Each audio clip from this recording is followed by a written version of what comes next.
I am 33 years old, happy with my marketing job, and thought I had figured out how to handle my family. But everything changed when my younger sister, Janet, announced her wedding. I was excited to help her plan her big day, but I had a bad feeling. Our dad, Jeremy, had been different since his divorce. He drank too much and made bad choices. The worst choice, in my opinion, was his new girlfriend, Julie. From the first time I met her, something about her felt wrong. Julie entered our lives suddenly. She clung to Dad, always whispering in his ear, always watching. She gave me a bad feeling. One night, I heard her talking on the phone about a big score. It sounded sneaky, like she was planning something. I didn't know what, but I didn't trust her. I wanted to believe she cared about Dad, but my gut told me otherwise. I knew I had to keep an eye on her. Janet's wedding was supposed to be a happy day, and I wouldn't let anything ruin it, especially not Julie. As the wedding day got closer, my worry grew. Janet hoped Dad would be on his best behavior, but I wasn't sure. My boyfriend, Aaron, always told me to stop worrying so much, but I couldn't. I started looking into Julie's past, searching her social media, asking people about her. What I found wasn't good. She had a habit of jumping from one man to another, leaving problems behind her. I wanted to warn Dad, but he was too blinded by her. No matter what I said, he wouldn't listen.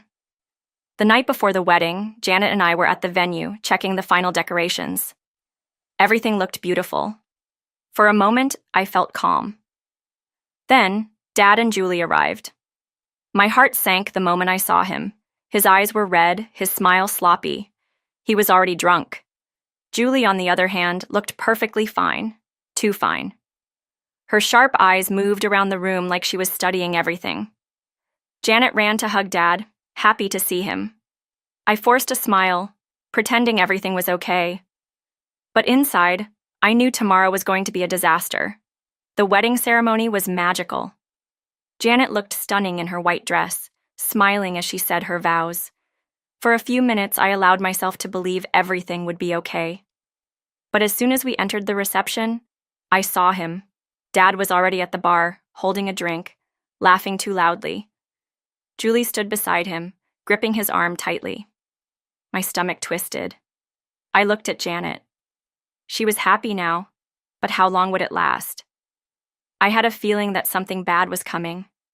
I just didn't know how bad it would be. I turned to Janet.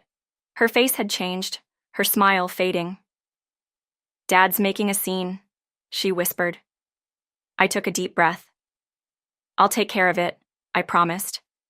I walked toward Dad, trying to act calm. "Let's go outside for some air," I said softly.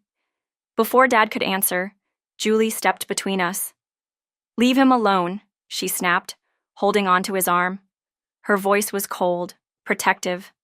I felt anger rising in me, but I kept my voice steady. "This is about Janet," I said firmly. "She deserves a good wedding, not this mess." Julie's face darkened. "You think you're better than me," she said, her eyes narrowing, "always acting like you're in charge." I clenched my fists, trying to stay calm. "This isn't about me," I said again. "It's about Janet's wedding." Julie let out a cruel laugh. "You don't know anything," she muttered. Then, before I could react, she ripped off her high heel and swung it at me. Pain exploded in my head, and I stumbled back. The entire room gasped in shock. And just like that, the wedding reception turned into complete chaos. Screams filled the hall. Guests backed away, whispering in shock. I touched my head where Julie had hit me. My fingers came away with blood. Security guards ran forward and grabbed Julie as she screamed and kicked. Janet stood frozen, tears falling down her face. Patrick, her new husband, held her close, looking furious. Dad just stood there, watching everything like he didn't understand what was happening. My heart ached. He should have been helping me, standing by my side. But he didn't move. He had already chosen Julie over his own family. Within minutes, the police arrived, their flashing lights filling the room. They handcuffed Julie as she cursed at everyone around her. Dad tried to follow, but an officer stopped him. Julie turned to me, her eyes full of hate.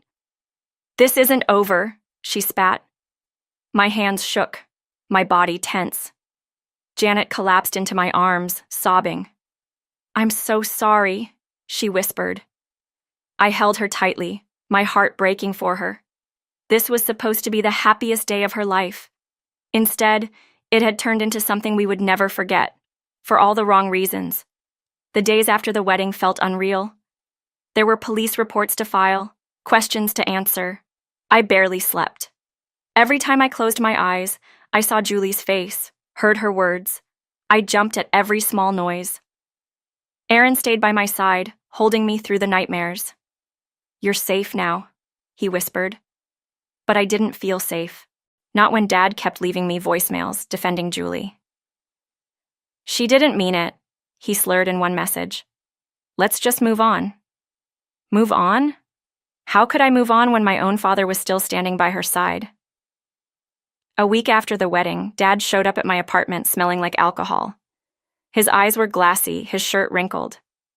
"Pumpkin," he slurred, swaying slightly. "We're family. We need to stick together." My heart ached, but I had to be strong. "No, Dad," I said firmly. "Not this time." He blinked, looking hurt, but I didn't waver. I had spent too long trying to fix things that weren't mine to fix. Some relationships, even family, had to be let go. As I closed the door in his face, a strange feeling washed over me. Not guilt, but relief. Christina refused to let things rest. "There's something bigger going on," she insisted. One night, she called me over and spread out documents on her kitchen table. "Look at this." My stomach twisted as I read the papers. Fraud, theft, assault.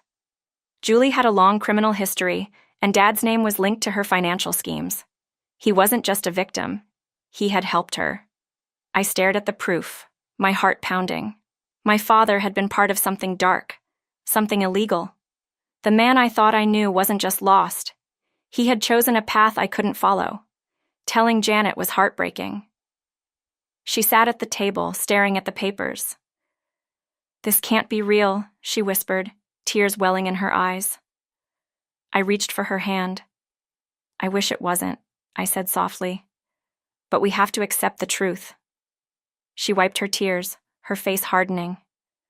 "We can't let this destroy us," she said. I nodded. We couldn't change what had happened, but we could control what came next. We still had each other. We still had hope. And for the first time in weeks, I believed that maybe, just maybe, we would be okay. Months passed, and slowly, life moved forward. Janet and Patrick decided to renew their vows in a small backyard ceremony. This time there was no drama, no fear, just love. As they exchanged rings, I felt a deep sense of peace. The past had left its scars, but we had survived. Meanwhile, I got a promotion at work, something I never expected after such a difficult year. "You deserve this," my boss told me. For the first time in a long while, I felt like I was truly moving forward. The pain of the past was still there, but it no longer defined me. Then, the day of Julie's sentencing arrived. The courtroom was tense as the judge read the charges: fraud, theft, assault. When they called for a victim statement, I stood up, my hands shaking. "This experience changed my life," I said. "It hurt me, my sister, and my family. But it also made me stronger." Julie stared at me, her face unreadable. Then, the judge announced her sentence: prison time. A final chapter closed. As I stepped out of the courthouse, the sun felt warmer, the air lighter. The storm had finally passed, and I was free. A month later, I sat at dinner with Janet, Patrick, Christina, and Aaron, laughing for the first time in what felt like forever. "To new beginnings," Janet said, raising her glass. "And to family, the one we choose," I added. We clinked glasses, the sound ringing through the air like a promise. I had lost so much, but I had also gained something even more valuable: strength, love, and the knowledge that I could survive anything. This wasn't the perfect happy ending I once imagined, but it was real, and that I realized was even better, was